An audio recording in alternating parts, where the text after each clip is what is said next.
Ide antes, as ovelhas perdidas da casa de Israel. Essa é a grande palavra de ordem desse acampamento. Já disse ontem à tarde, esse trechinho do Evangelho nós já lemos ontem, a partir do versículo 7. Especialmente o versículo 7 e o 8. Precisa ser essa palavra de ordem para você. Para você que sentiu esse chamado e veio a esse acampamento. Meu irmão, minha irmã, nossa fé nos dá uma certeza. Na hora em que você se predispôs a vir para esse encontro, já começou a obra linda do Senhor na restauração da sua família. Essa precisa ser uma certeza para você, porque Deus não se deixa vencer em generosidade. Ao longo da história da salvação, a misericórdia infinita de Deus esteve sempre atenta ao menor sinal de inclinação humana para colher a graça. Você precisa se convencer da sua importância. Por isso eu falava hoje, no final da manhã, que você precisa se amar. Nós acabamos, por influência do encardido, não acreditando mais em quem nós somos. Porque fomos buscar o nosso valor em coisas que estão fora de nós, no ter, no poder, no prazer, na gaiola, na escada, na balança, no espelho. Acabamos nos convencendo que o nosso valor está naquilo que temos ou que fazemos, ou no valor que as pessoas nos atribuíram. Não, você precisa acreditar quem você é. E essa é a verdade mais linda da Sagrada Escritura. Porque precisamos convencer de uma coisa: o inferno inteirinho, com todos os seus demônios, não pode levantar essa folha de papel do chão. Eu desafio todos os demônios que existem no mundo a tomar essa folha da minha mão. Ele não pode. Para levantar essa folha de papel do chão e trazer aqui, precisa da minha mão ou da mão de alguém. Pois essa impotência do mal, Deus quis também compartilhá-la. Que coisa espetacular. Deus jamais age na história a não ser através do ser humano. E que coisa linda, age de modo humano. Por isso, ao longo da história da salvação, Deus foi se revelando e se doando conforme ia encontrando homens e mulheres, em alguns casos também casais. Portanto, o marido e a mulher que abriram-lhe o coração para acolher a graça. Observe que coisa linda na história do povo de Israel, o papel de casais. Por que a Bíblia, mesmo sendo escrita num contexto absolutamente machista, ainda hoje, o Oriente, o machismo é reinante. Tanto faz entre os judeus, entre os japoneses, entre os muçulmanos. No Japão você dificilmente enxergará um homem caminhando com uma mulher na rua. A mulher anda atrás e vai na frente. Quando você vê o casal de japonês caminhando junto, pode saber, é imigrante. Em Israel, o judeu ortodoxo reza diariamente: eu te louvo, Javé, porque nasci judeu, te louvo porque não nasci mulher. Isso é a oração diária de um judeu ortodoxo. Os muçulmanos, a gente vê na televisão, e nós que já estivemos lá em países muçulmanos vimos, as mulheres andam completamente tapadas, não internamente, como aqui também tem esse caso, não, é tapada por fora, que só parece aquela redezinha assim nos olhos. A Bíblia sendo escrita num contexto machista, portanto. A Bíblia começou a ser escrita como nós a conhecemos há mais ou menos 2000 anos. Porque a Bíblia levou mais ou menos 1000 anos para ser escrita. Desde Gênesis 12 até o Apocalipse de São João, o último livro. Então levou mais ou menos 1000 anos para ser escrita.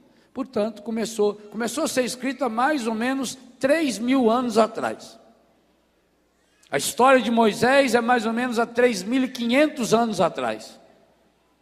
Num contexto machista, com toda essa deficiência cultural.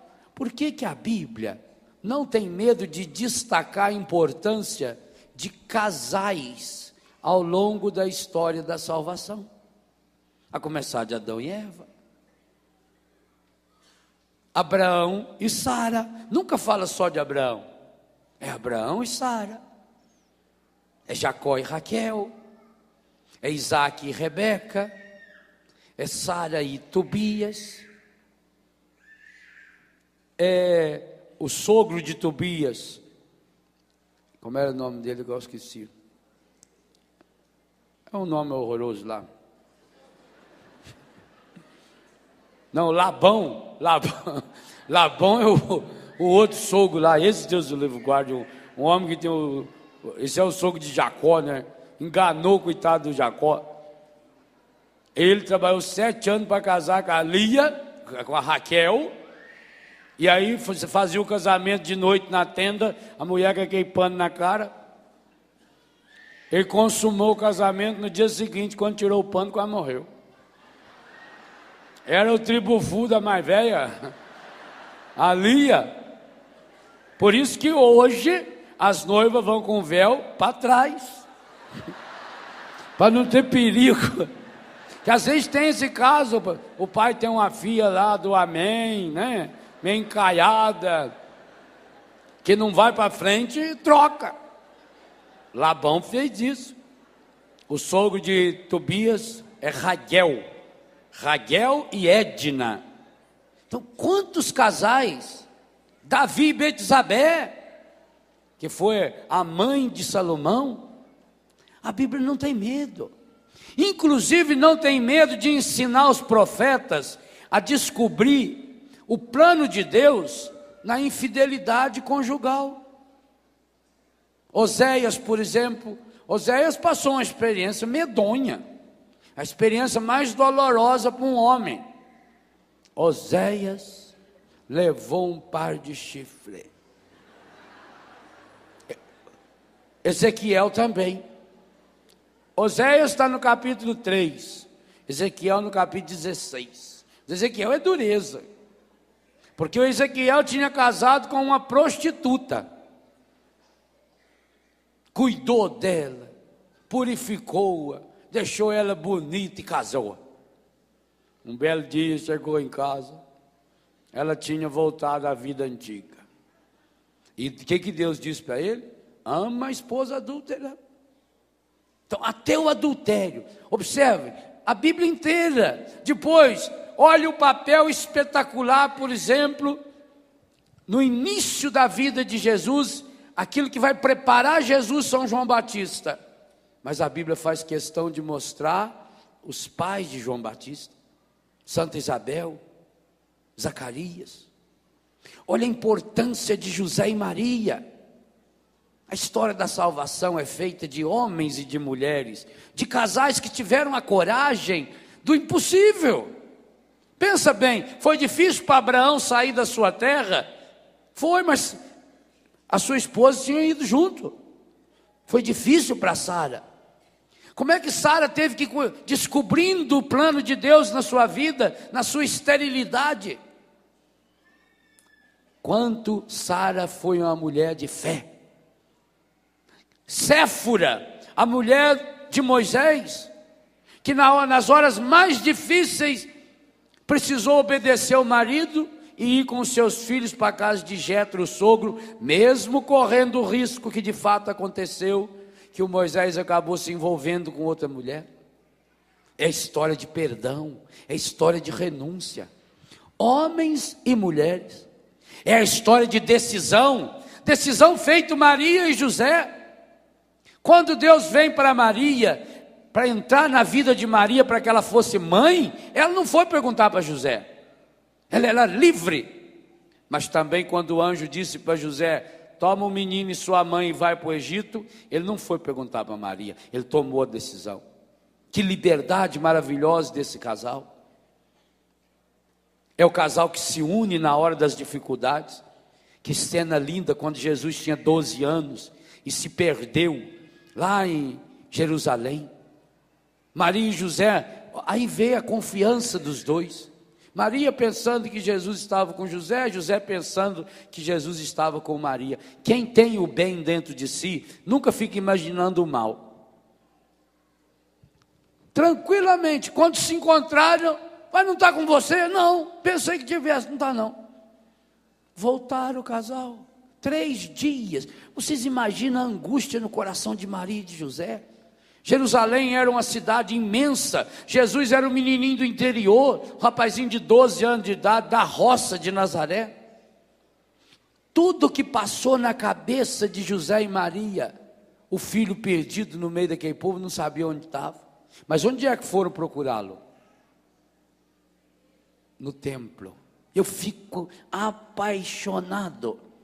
Quando o seu filho não chega na hora, a senhora fica imaginando que ele está na igreja? Claro, não educa para isso, vai querer o quê?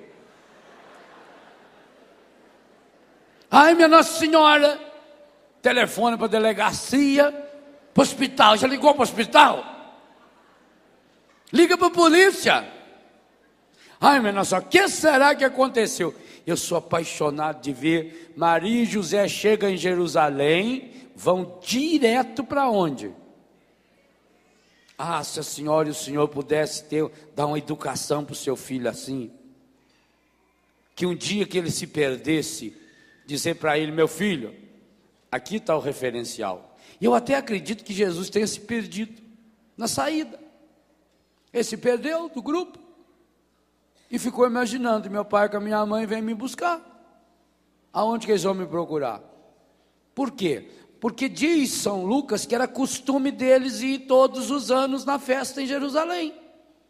E Jesus jamais foi pego num boteco, numa rua escura. Todas as vezes ele ia, ficava com o pai e a mãe, aonde? No templo. Então Jesus, que de burro não tinha absolutamente nada, voltou e foi para o templo. Não penso que era plano dele, eu vou ficar aqui no... Porque vocês acham que se fosse plano de Jesus ficar em Jerusalém, ele não ia avisar o pai e a mãe? É claro que iria avisar. Jesus ficou em Jerusalém perdido. São Lucas deixa isso muito claro. Ele se perdeu do grupo, porque aquilo era uma montoeira de gente. Aqui de vez em quando tem umas antas que se perdem, tem que avisar, olha, fulano está lá na recepção esperando. E às vezes tem mais de 12 anos já. Perde, o ônibus fica lá parado, e pior que o motorista não desliga o ônibus, fica xingando, e faz a velha não acha o ônibus. Demora. Para no posto de gasolina para ir no banheiro, tem um que se perde lá. Jesus ficou em Jerusalém porque se perdeu.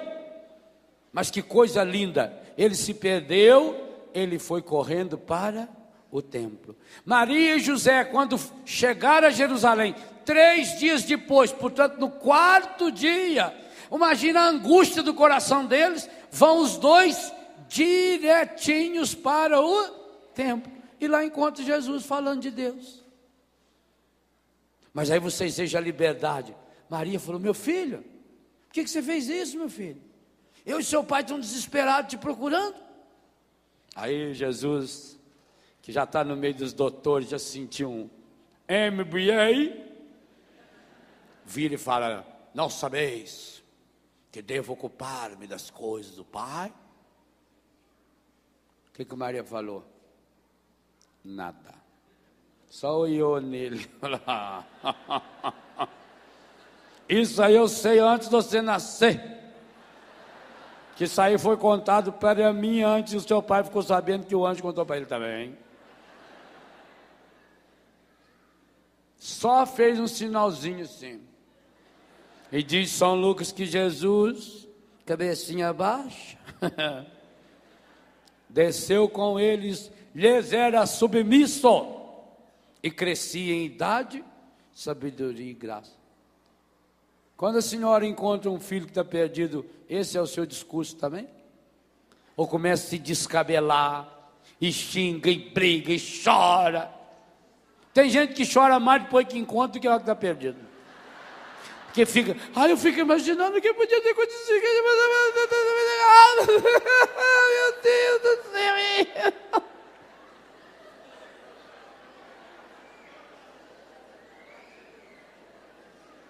Ou se não, eu fico imaginando essa cena com o senhor e a senhora, vocês se encontrando depois de um dia e tanto de caminhada.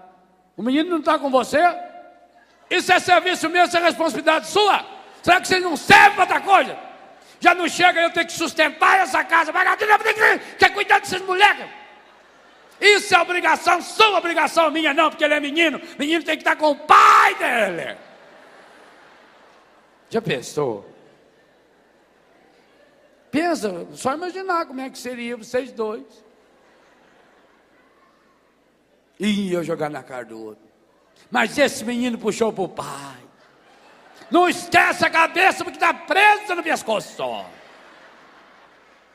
Saía o pai dele, o avô, cuspido, escarrado.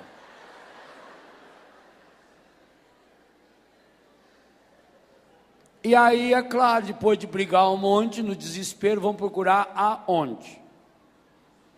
Aonde levou. Maria e José, primeiro que não discute, porque a discussão deles não tinha o poder de trazer Jesus ali para o meio dos dois. Você precisa se convencer disso. A sua discussão não tem poder de consertar o que está estragado. É a mesma coisa, os dois sujeitos batem o carro e ficam discutindo. Mas vai adiantar o quê? O carro já está batido. Então, um velhinho lá do Biguá, que ele tinha uma Toyota daquela antiga, ele fazia pinga. Uma vez lá e bateu um rapaz, ele bateu no rapaz com a BMW zerinho. Nossa, o rapaz saiu feito louco. Ele falou, Carma, que é isso? Você é bobo, né? Na vida não é assim não. Não é assim que se resolve os problemas não, com calma. Vamos conversar, espera aí. Foi lá no Jeep, pegou uma garrafa de cachaça, falou, isso aqui é fabricação da minha fazenda. Toma um golinho para você calmar, você está nervoso. Aí o cara foi e tomou um gole. Carmou, não carmei ainda. Toma um golinho, filho. Vocês são muito novo é no ímpeto. Agora só porque eu sem ver aí, eu entrei com a minha Toyotinha aí nesse carro, não sei como é que a gente tem que chama isso, ó. Só porque deformou a frente todinho do céu. Que é isso, rapaz? Toma um golinho. Os problemas não é assim, não. Não precisa se agitar.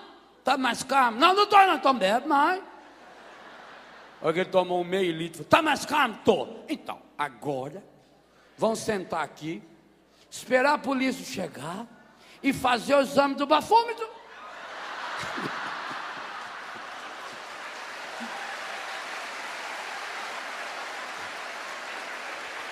A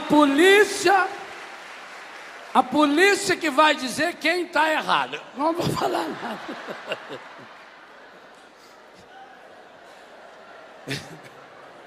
O encardido faz assim. Então, a pessoa na hora do desespero, quando ela começa a gritar, a berrar, ela não sabe, gente. O encardido é igualzinho esse velhinho. Ele vai te dando combustível para a sua derrota. Que coisa linda. Hoje e ontem, o Senhor nos dá essa palavra de ordem. Está dizendo assim, olha, assim como um dia eu precisei de Abraão e de Sara, de Maria e de José, hoje eu preciso de você.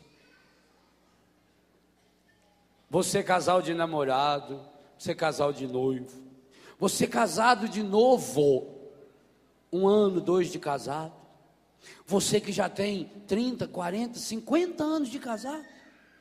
Aliás, hoje tão importante quanto evangelizar os jovens, nós precisamos evangelizar os idosos. O demônio tem um projeto muito claro para a destruição dos idosos.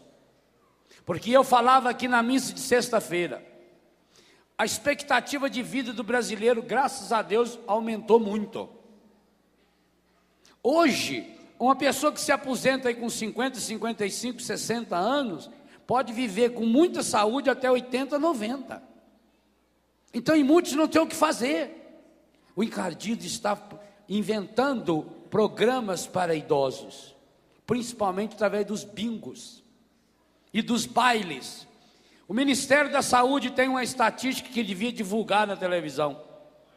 O número de idosos contaminados com HIV é assustador.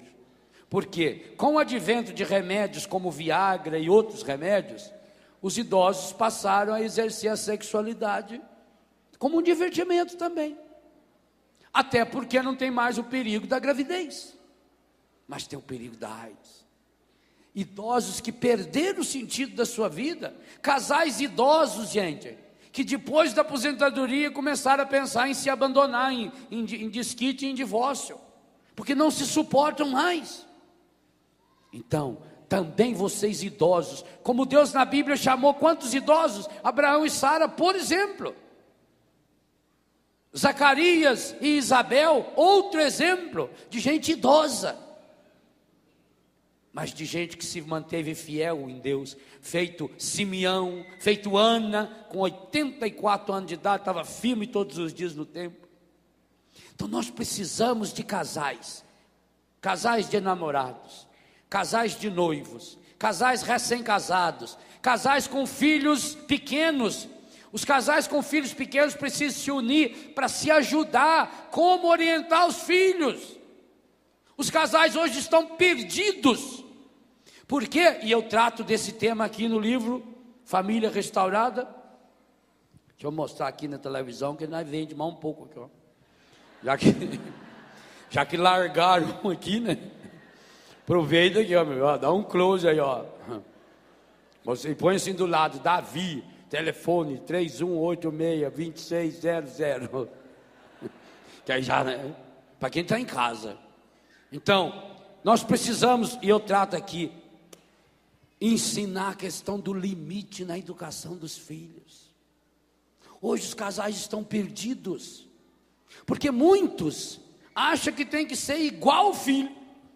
O Padre Zezinho tem um artigo fabuloso, aonde ele fala do placar ideal na educação dos filhos. Então, ele usa a terminologia matemática, 10, de 0 a 10. Então ele diz assim, quando uma criança nasce, é 10-0 para os pais. A criança tem gosto, a criança não tem vontade, o pai tem que fazer tudo. Tem que trocar a fralda, tem que dar comida, tem que botar na cama, tirar na cama, carregar no colo. Então, 10, criança, 0. Quando a criança começa a andar, ela já começa a ter vontade, ela pede para ir no banheiro, ela pede comida, ela fala que está com sono, ela chora. 9-1. A maior parte da responsabilidade é do pai, da mãe. Quando a criança começa a ir já na primeira infância, portanto, já escolhe a roupinha que quer vestir, já escolhe a comida. 8-2. Está aumentando a responsabilidade, está aumentando a liberdade da criança. O pai está aumentando o limite da criança. Se antes era 0, agora você já tem 2. A criança agora já está na fase escolar, 7-3. Já pode escolher a roupa que quer, já tem que ter uma responsabilidade. Como eu vejo lá em casa as crianças, chega da escola, almoça, vai fazer tarefa. As mães, os consagrados responsáveis, estou construindo agora lá um SEJU, um centro educacional, para que essas crianças possam estudar à tarde. Eu tenho mais de 30 crianças hoje que moram lá em casa, então o pai tem que estar ali. Depois libera a criança para sair para brincar, 7-3. E quando fica adolescente, jovem, adulto, 6-4.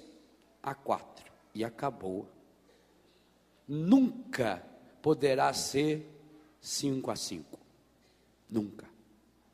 Você não tem que ser o melhor amigo do seu filho. Você tem que ser pai dele. Você não tem que ser a melhor amiga da sua filha. A melhor amiga ela vai ter na escola, no trabalho. Você tem que ser mãe. Não, eu falo independente aqui. Independente da idade. Independente da cultura. Porque tem filho que fica muito mais culto que o pai. Eu estudei muito mais que meu pai e minha mãe. Mas lá em casa tem que ser 6-4. Eu que sou padre, lá em casa quem toma a benção sou eu. Né, minha mãe? Lá em casa eu sou filho, é 6-4. A casa é dela. É ela que manda, é ela que tem que pôr ordem. 6-4. Independente. A mãe do presidente da república, quando ele vai na casa dela, é 6-4. Ele pode mandar no país. Mas lá na casa dela, ela é a mãe. E ele que tem que tomar a bênção. Pois o Papa Leão XIII fez isso com a mãe dele. Quando a mãe dele estava entrando, e ele, para quebrar o crime, falou: ô mãe, eu sou Papa, mãe. Beija o meu anel, mãe. Ela falou: primeiro você beija o meu. Se eu não tivesse sido fiel a essa aliança, você não estava com esse anel no dedo. Leão XIII, Papa. Então é 6-4 no máximo. Limites. Essa palavra precisa voltar, meus queridos pais. Essa palavra precisa voltar com urgência, porque hoje tem filho que acha que faz o que quer. Hoje tem casa que é 10-0 para o filho. Inclusive algumas crianças que os pais deixam fazer o que bem entende, principalmente na igreja, que corre para um lado, corre para o outro, come batata frita e perturba, à vontade de coxar um beliscão. Não tem limite, não tem respeito, não tem educação. Criança tem que ser 8-2. O pai, e não precisa ser violento não deve, violência física é uma bobagem. Mas segurar firme no braço e falar: senta aqui, seu cachorrinho. Só mãe pode chamar filho de cachorro, mas mãe pode. Senta aqui. O pai ainda tem que ter aquela firmeza de uma palavra: não. Os pais precisam voltar a aprender a falar não. O não é pedagógico. A criança muitas vezes pede, não é porque ela quer, não é por necessidade, é para testar os pais. Tem criança que faz birra, é para testar o pai e a mãe. E quando vê que o pai e a mãe se desesperam, porque o pai começa a berrar, a mãe começa a berrar, a criança percebeu: consegui tirar o meu pai do equilíbrio. Fez birra, está com dor, leva no médico. Não está com dor, arruma um quartinho, uma despensa, aonde não tenha nada para se machucar, fecha lá dentro e diz: quando parar de chorar, chama a mamãe. Ninguém dá show se não tem plateia. Criança que faz, não tem coisa mais medonha do que uma criança birrenta. Mas criança faz birra criança tem que ser educada no berço. A primeiro choramingo, já vem alguém, pega no colo, ela acostuma. Ah, mas é o tio, então quero ver se você fica lá depois. A hora que a criança estiver com 26 quilos, eu quero ver ele aguentar no braço. Porque só sabe comer. Tá ficando aquele leãozinho lá assim. E a mãe fica... Principalmente na igreja. Não, tem que ter limite, tem que ter ordem, tem que ter disciplina. O que falta para muito jovem, para muita criança é disciplina. Quantos pais pagam escola caro para o filho? As mensalidades escolares são um absurdo. Mas não vê se o filho está estudando ou não está. Não olha se faz ou se não faz tarefa. Não comparece numa reunião de diretoria de escola. Nada. Aí no final do ano, a criança reprova. E não é por deficiência. É por falta de disciplina. E é para isso que o Senhor está chamando vocês também. Vocês pais precisam ajudar a evangelizar os pais. Então, casado de novo, tem filho pequeno, ajudar a evangelizar os casados de novos que têm filho pequeno. O pessoal aí da meia idade, que já está casado há 20, 25, 30 anos, ajudar a evangelizar esses casais, e aí tem uma responsabilidade a mais, porque você com 25, 30 anos de casado, você já tem filho na idade de casar ou que já esteja casando, então você vai ajudar também os jovens casais, os jovens namorados. Está faltando, gente, uma trilha segura, está faltando esse limite seguro, inclusive no namoro. Na minha casa, meus pais nunca proibiram nenhum filho de namorar, nunca. Meus pais nunca se intrometeram no namoro dos filhos. Mas nós sabíamos que existia uma linha, e inclusive era uma linha que valia para os homens igualzinho para as mulheres. Meus pais nunca criaram nós, os rapazes, diferente das mulheres. A liberdade que os rapazes tinham lá em casa, as mulheres também tinham. Igualzinho. E aquilo que meu pai e minha mãe exigia das meninas, exigia dos meninos também. Isso é limite, isso é colocar uma trilha segura, e nós temos a trilha segura que é o Evangelho. Mas hoje, Jesus está dizendo essa frase para você: é preciso ir primeiro às ovelhas perdidas da casa de Israel. Meu irmão, minha irmã, as ovelhas perdidas da casa de Israel que o Evangelho fala, são os seus familiares. É lá que você precisa ir. E talvez vai precisar fazer uma revolução. Talvez no começo vai ser muito difícil.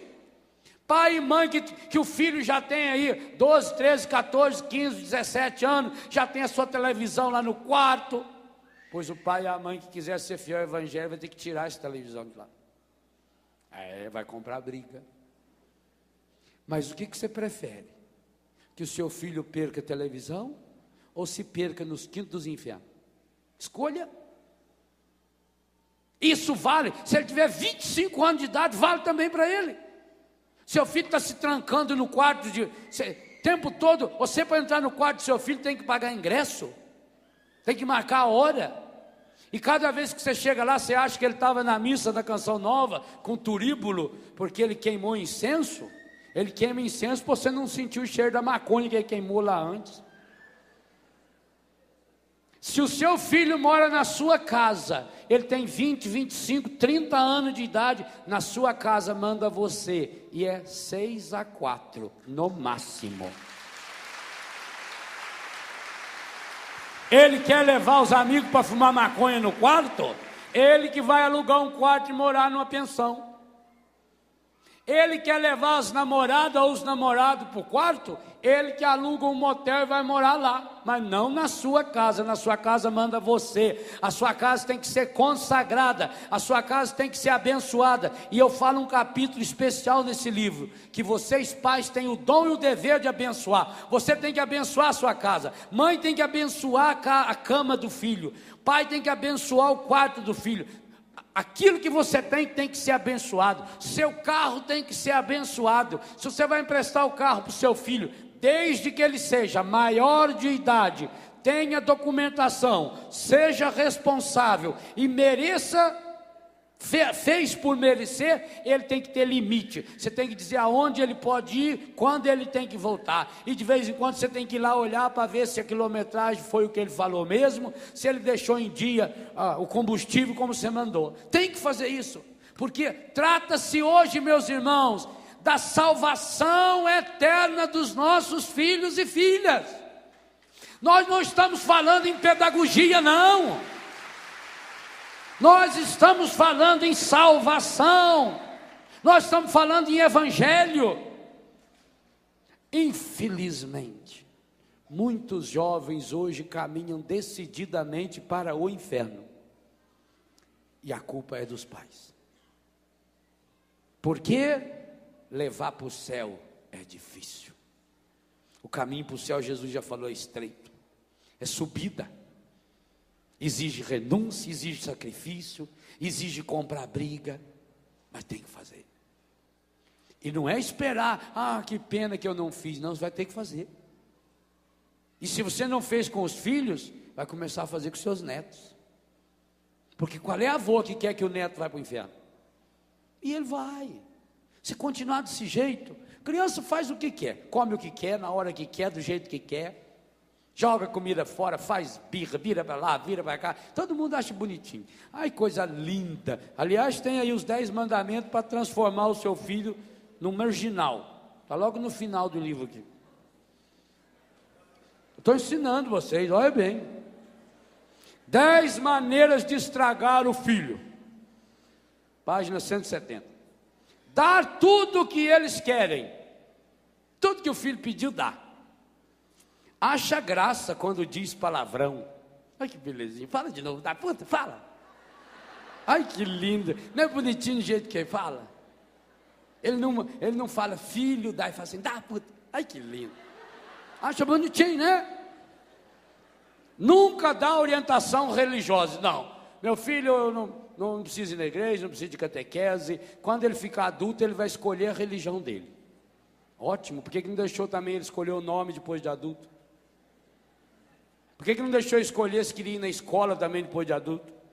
Por que não queria deixar escolher se ia andar de roupa depois de adulto? Deixa tudo depois de adulto. Não dê formação religiosa para o seu filho, logo ele é um marginal. Junta o que eles deixam jogado e desarrumado. Sai catando. Ué, se a criança teve mão para jogar no chão, não tem mão para catar? Oh. Até cachorro aprende. Meus cachorrinhos estão aprendendo aonde fazer xixi. Vocês não viram que eles fizeram aqui hoje? Não fizeram. Eles sabem que não. Lá em casa também, eles dormem lá dentro do meu quarto. Limpinho. Às vezes eles ficam loucos na porta. Cruza a perna, hein? Aí eu abro a porta. Ah, que festa. Sai lá. Acha um toquinho. Belezinha. Acha uma moitinha, senta. Ainda fica olhando na gente com aquela carinha assim.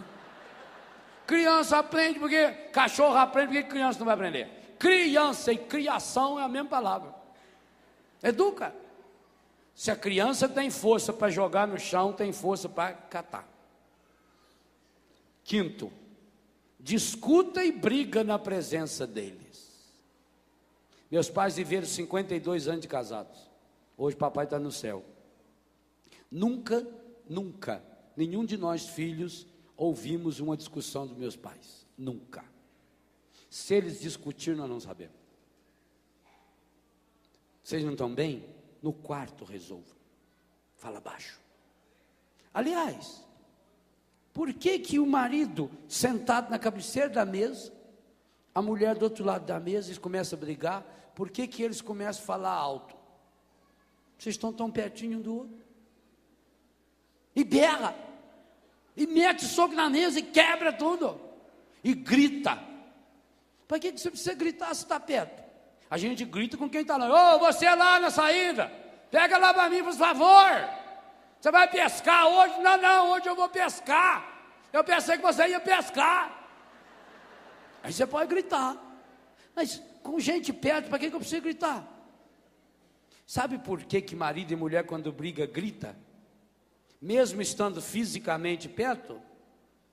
Porque o coração está longe. Quando o coração está longe, precisa berrar. Quando o coração está perto, você não precisa falar, gritar.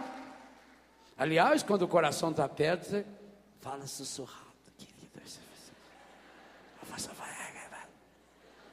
Amor.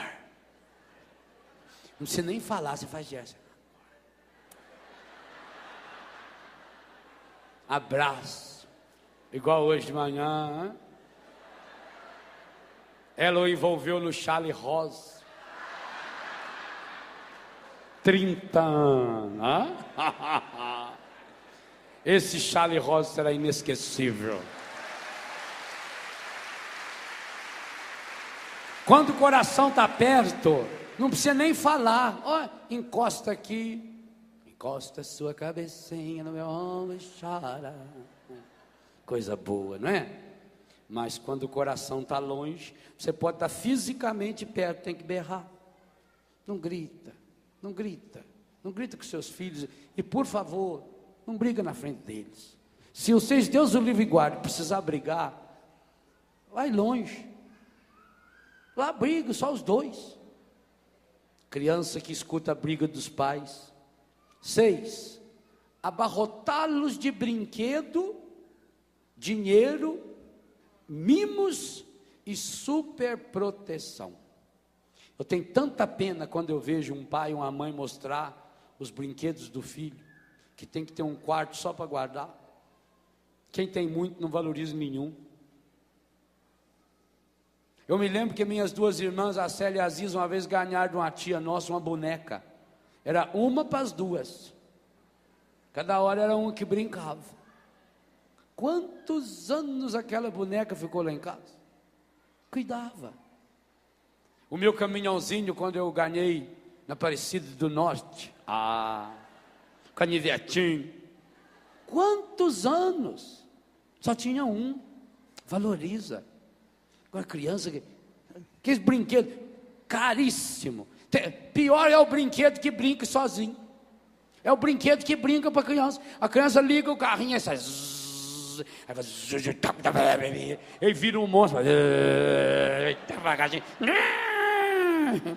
E a criança fica lá sozinha.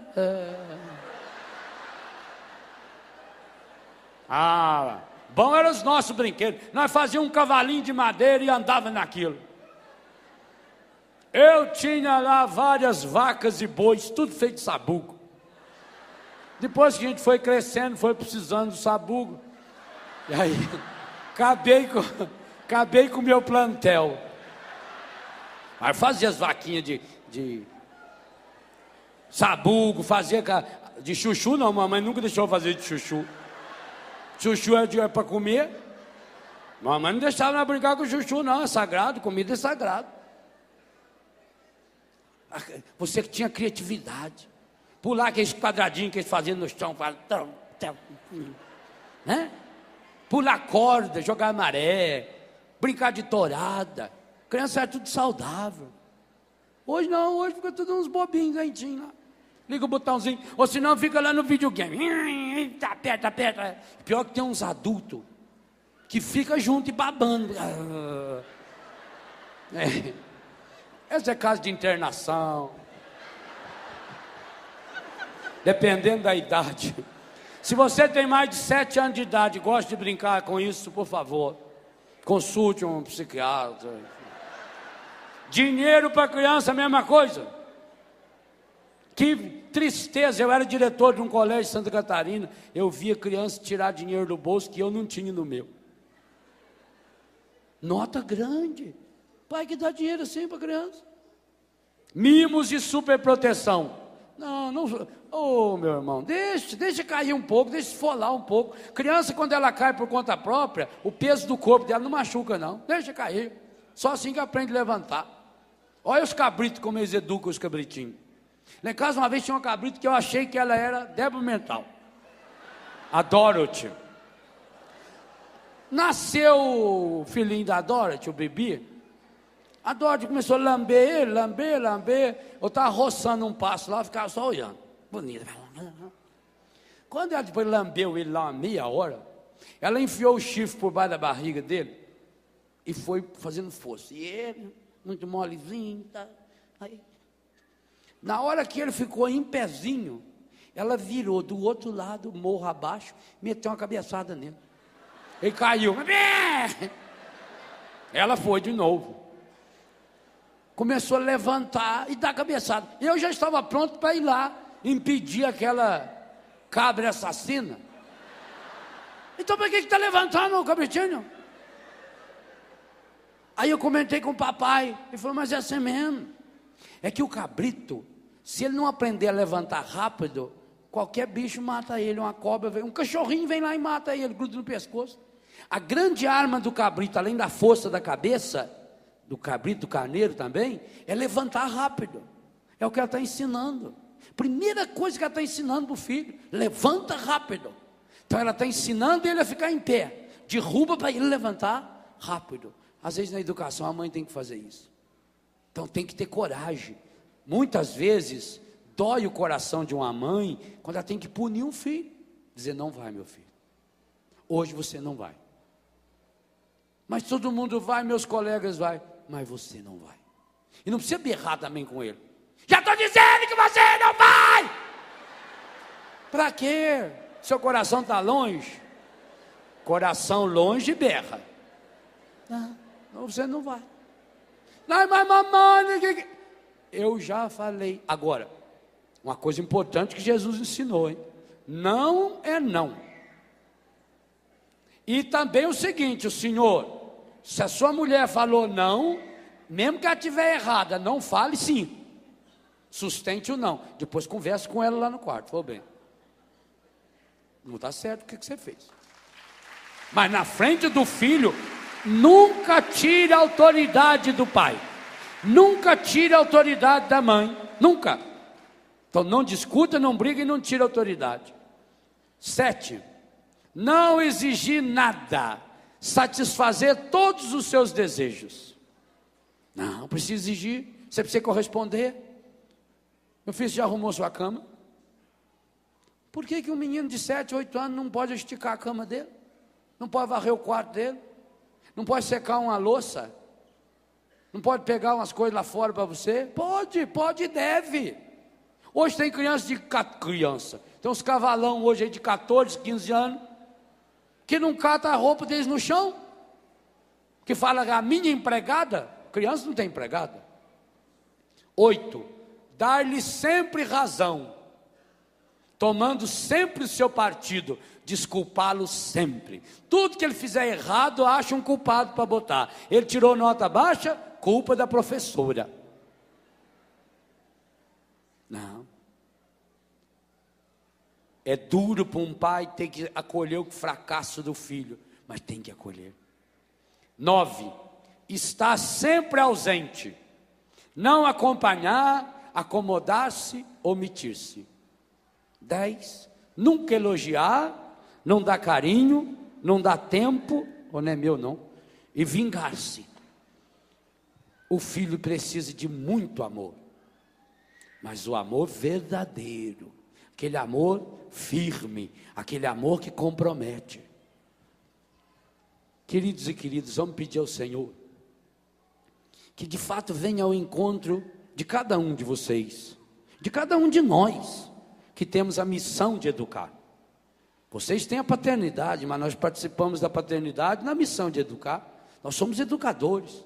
Meu caso, muito mais ainda que muitos colegas padres, porque vivo no meio de jovens, de adolescentes, de crianças. E muitas vezes sofro igualzinho vocês. Dou bola fora igualzinho vocês. Mas também, quando a gente der bola fora, não deve ter medo de pedir desculpa, não. Sabe, que coisa maravilhosa. Jesus não exige que você seja um super pai, ou uma super mãe. Não. Você precisa ser um pai e uma mãe. Precisa ser um marido e uma mulher. Com seus defeitos, com as suas limitações, mas cada dia mais buscando essa força de Deus. E é o que nós vamos pedir agora. Agora nós queremos pedir ao Senhor que continue fazendo essa obra de cura e restauração, trazendo a luz do Evangelho e a graça de Deus naquelas áreas do seu passado, dos seus antepassados, que ajude você hoje a ser pai e mãe, marido e mulher, na força e na graça do Espírito Santo de Deus.